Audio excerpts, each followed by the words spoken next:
The Kaya Girl, Chapter 8. The next morning, Gifty turned up in a new pair of tight jeans with a lace-up design all the way up to the side of each leg, a stretchy new t-shirt in a fluorescent orange and spirally orange earrings.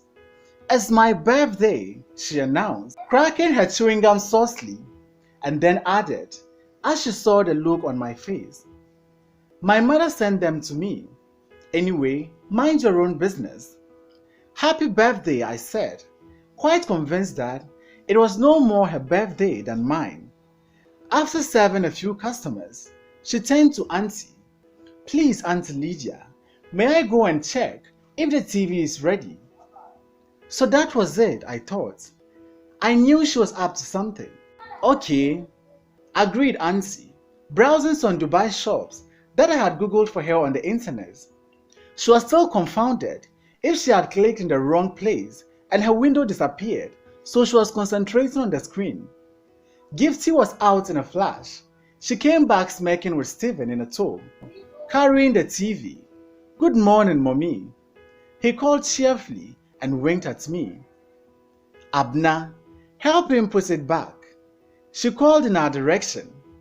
To Gifty's renewed exasperation, this time, however, she refused to be excluded, pushing herself between us and grabbing one end of the TV, as if we could not possibly manage without the assistance of a mosquito like her.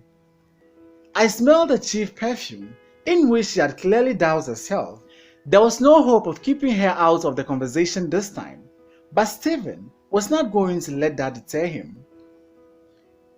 "So will you give me your friend's phone number?" he whispered across to me. I could not help smiling, which infuriated Gifty. "I can't do that without her permission," I stalled. "Permission?" growled Gifty, dangerously under her breath. "Oh, come on," coaxed Stephen, as we hoisted the TV on a stand. Gifty flicked the switch, and the TV flashed to life. "Where's the remote?" she asked, impatient to switch one of her telenovelas. "Oh no, I forgot it," said Stephen. I looked at him suspiciously. "You know what?" he continued smoothly, looking pointedly at me rather than Gifty. "Why don't you come with me to the shop to collect it?" Gifty drew a sharp, audible breath and sensed that he should ask me rather than her, especially after she had been the one to go and fetch him. "Okay," I said quickly before she could intervene. I was not sure how I was going to keep sidestepping his inquiries about Pfizer, but I could not resist such an easy excuse to meet Mike again. "Auntie, I'm just going to pick the remote from Mr. Blankson's shop," I said as we walked out.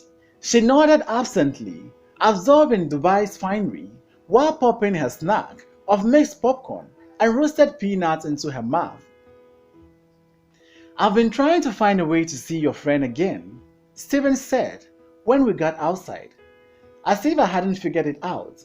"But it was so hard to talk in your auntie's shop." Well, he had an uncle too. What about him? I wondered. Stephen was walking very slowly, but I was speeding up because he and I were at different things, and moreover, I did not want to prolong the agony of fending him off Pfizer. I was able to manage until we got to Blankson's, but he refused to fetch me the remote control unless I gave him the number. Where was that uncle? I wondered again, but their shop was much larger than ours and had an office behind it, and their uncle clearly gave them a lot of freedom. After all, they were older and they were boys. They could probably do pretty much as they like as long as the customers were happy, but surely that could not include withholding customers' property from them. Stephen was so genial about it though that I could not be angry, but at the same time, I couldn't very well say, even if I had a phone, "You wouldn't need to call her because she's right under your nose. Only you can't see her because she's a poor Kayayo you wouldn't want to go out with anyway." His brother Mike came to my rescue with, "Charlie, why they worry my sister like so?" Chiding his brother in pidgin. Typical secondary school boys, I thought. They all spoke pidgin among themselves to be cool. I wondered which school they went to. Most likely, one of the boarding ones. They too will soon be gone from Mokola. "Hello, Abna," he said to me, remembering my name without hesitation. "Nice to see you here again." "Nice to see you too," I said, not quite sure where to look, but not wanting to miss too much by looking away either. "Coming for your plasma TV?" He ripped gently. "No, not yet," I laughed. "Just coming to pick the remote control for the old one," I said, looking pointedly at his brother. Mike held it out to me with a look at Stephen and said, "Charlie, relax." Then he said to me, as if it were the most natural thing in the world, "Steve and I were wondering if you and your friend would like to join us for an ice cream at Millie's when you finish at the shop." An ice cream at Millie's? I was completely thrown. Millie's was a nice ice cream parlor by the main road, where people sat under umbrellas amid the smog of Mokola and licked at ice cream cones topped with colorful balls that dripped deliciously in the heat. I had been wanting to go there, but had never envisaged it happened this way, with this simultaneously delightful and terrifying invitation. I mean, I like Mike, he clearly liked me, Faisal liked his brother, and he clearly liked her, but 2 plus 2 was just not making 4 here. No, it was making something like 3, an odd and unworkable number for an odd and unworkable situation. Even if Faisal had not melted into an invisible phantom in their world, they were clearly still taking us to be older than we were because of the way we had dressed and behaved that day. I had often been taken to be older than I was, but Faisal in her own everyday attire actually looked younger than her age. And even if we were able to sneak out for ice cream with 2 older boys, what kind of conversation could Faisal possibly have with these 2? Boutique speak would not help her here. They will want girlfriends they could discuss their favorite movies and music with, chat with over the internet, send cute SMS messages to, show off to their friends. An illiterate girl who walked miles with water or firewood or kaya on her head had no place in that world. I did not know what to say. "Thanks, that's nice of you, but I don't think my friend is coming to the market today." I finally found my tongue. "But you said she comes here all the time," said Stephen, disappointed. "Yes, but not today," I said firmly. I needed time to think about this. "What about tomorrow then?" Mike asked. I looked at him and wished I could find a way to make it work, but I had to keep my wits about me. "Okay, you know what? Let me ask her and let you know when she can make it." "Alright, that's fair enough," said Mike. "But it has to be in the next week," said Stephen. "Yes, I know," I said. We are also going back to school soon." Then I asked, trying to steer the conversation into safer waters, "So which school are you 2 at?" "Motown," Mike said proudly. "Ah, that is alma mater," I thought, "at Chimotel School." If he was anything like my dad, this topic should prove a rigged diversion. But he bounced the question right back to me. "And you?" "The American school," I replied. "Ah, a real dadaba," he smiled and said more eloquently than words could ever have done. "Your friend too?" Stephen was beginning to ask, but I cut him off hastily and said, "I really must be getting back or Auntie will be angry." Poor Auntie, I thought as I walked back. What an augur I was making her to be to these boys. But my words turned out to be unwittingly prophetic because the moment I entered the shop, I could tell that something was wrong, terribly wrong. Auntie was standing by the decks with her arms akimbo. She pointed at me. "You," she said, as if I were a stranger. "Come here." I walked over on unsteady legs, wondering what she had found out, how much she knew. Then I realized that the cash drawer was standing open. She pointed at it. 50 Ghana cedi is missing. I looked at her, disbelieving. How could she accuse me of stealing? Behind her, Gifty was smirking. The pain look she had worn as I exited the shop with Stephen, now replaced with a triumphant one. I put my hands on my chest to steady my heart. Auntie Lydia, you think I stole from you? I asked her, with tears in my voice. No, silly, she said impatiently.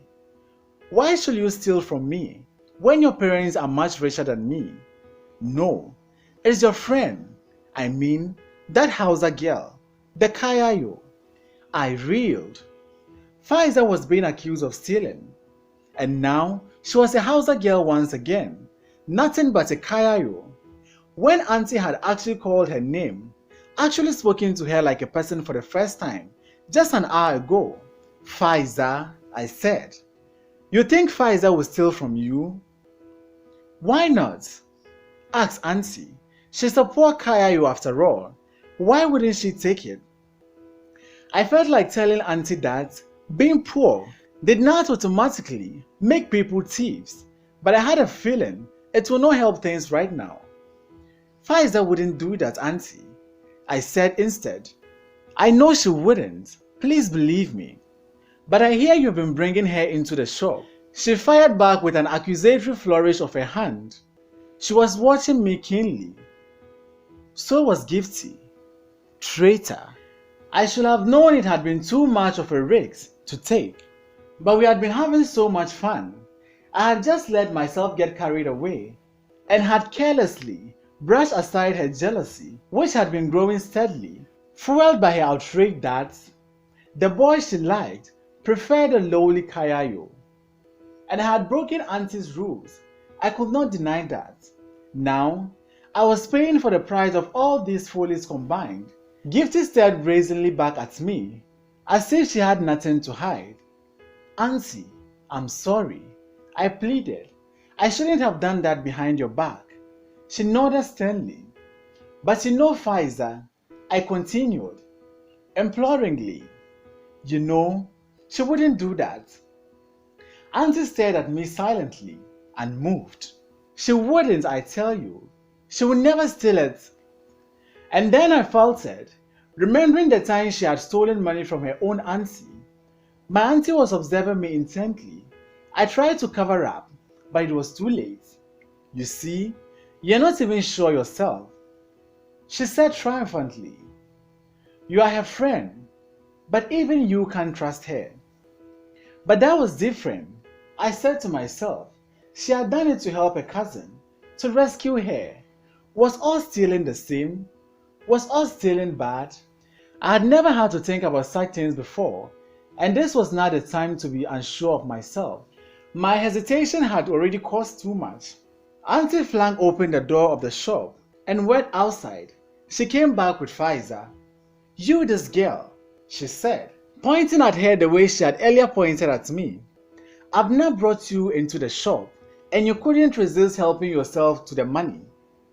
Faiza looked shocked, bewildered.